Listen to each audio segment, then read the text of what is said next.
Good evening, you're watching the news on Croatian television. Zlatko Hasanbegović has been ejected from the HDZ after he backed an independent candidate for the upcoming local elections. It now seems unlikely that the Member of Parliament will support the HDZ in forming a new parliamentary majority. Hasanbegović said today that the HDZ is in moral turmoil following the demise of its coalition government with Most. He also accused party leader and Prime Minister Andrej Plenković of acting against the party's interests and of trying to form a broad coalition with center-left parties. On two separate occasions, the majority of Croatians indicated that they did not want the country governed by the SDP, HNS, IDS, and the SDSS of the notorious Milorad Pupovac, Milan Bandic, and the like. In spite of this, we have witnessed that a part of the HDZ's leadership, specifically party president Andrej Plenković and his well-hidden yet well-known mentors, are trying to betray the results of those two elections through secret deals. Deputy Prime Minister and Economy Minister Martina Dalić was asked today if the so-called Lex Agrokor law, allowing government to appoint an emergency director for failing companies of systemic importance to the economy, would be amended to enable the freezing of Ivica Todorić's stake in Agrokor. The law on emergency management and the ongoing process in Agrokor is in no way designed to protect Ivica Todorić or any one individual. It's designed to maintain the stability of Agrokor's business, protecting jobs and the stability of the Croatian economy, which was threatened by the way in which Mr. Todorić was conducting business. Prime Minister Andrej Plenković met today with the Minister-President of the German state of Hessen, Volker Bouffier. The two discussed bilateral relations and further strengthening economic cooperation. They also addressed continued EU enlargement in Southeast Europe. Members of Hessen Parliament from Bouffier's CDU party were received by the Croatian Parliament's Foreign Policy and Domestic Policy and National Security Committees.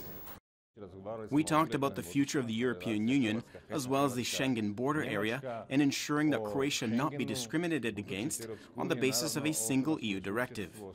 Of course, we also discussed our immediate neighbors, the situation in Bosnia and Herzegovina and Serbia, and how we have to work together so that the EU is the strongest force in this region.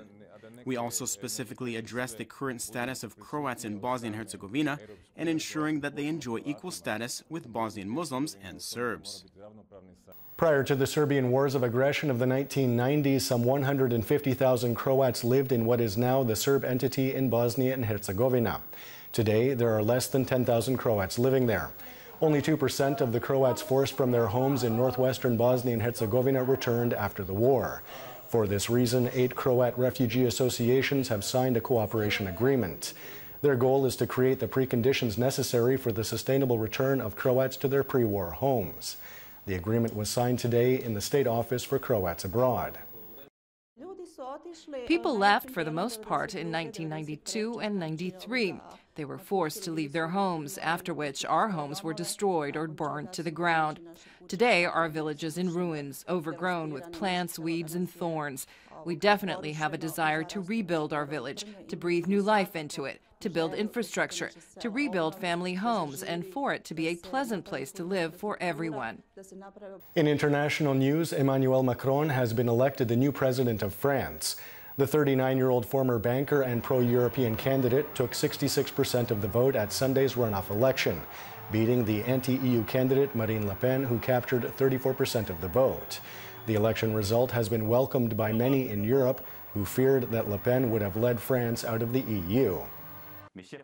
My dear countrymen and women, following a long democratic confrontation in the election campaign, you have decided to put your trust in me, and for that I thank you all. It is a great honor and responsibility for me, one that cannot be learned in advance. However, I promise you, I will invest all of my efforts into justifying your faith in me.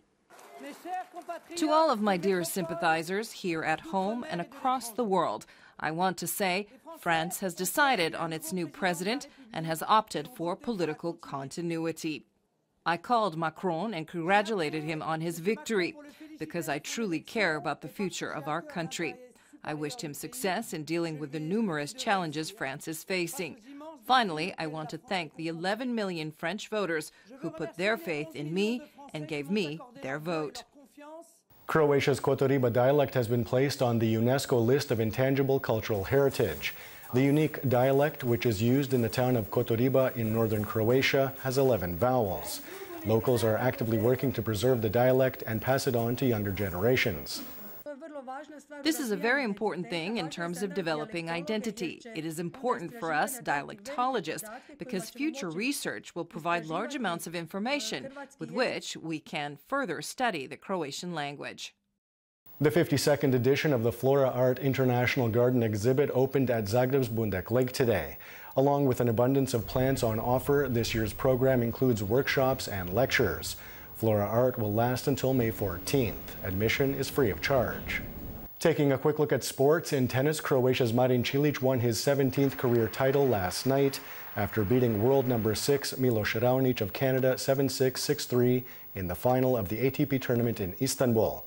According to the latest ATP rankings released today, Cilic has jumped one place to 7th overall. Turning to women's handball in the Challenge Cup. In the first leg of the final, Lokomotiva Zagreb beat Swedish side HER 23-19 in Zagreb last night. The return leg will be played on Saturday in Sweden. With a 4-goal advantage, Lokomotiva is hoping to secure its first European title in 26 years. And now the forecast for tomorrow. Variable weather and colder with intermittent rain, especially in Gorski Kotar and Lika. In the afternoon, skies will begin to clear from the northwest. There will be a moderate to strong northeasterly on the coast with gale-force gusts at the foot of the Velebit mountain. Parts of the coast will see a northwesterly in the afternoon. Morning lows of 5 to 10 degrees Celsius inland, 9 to 14 on the Adriatic, will give way to highs of 10 to 15 degrees in the interior, 17 to 20 on the coast.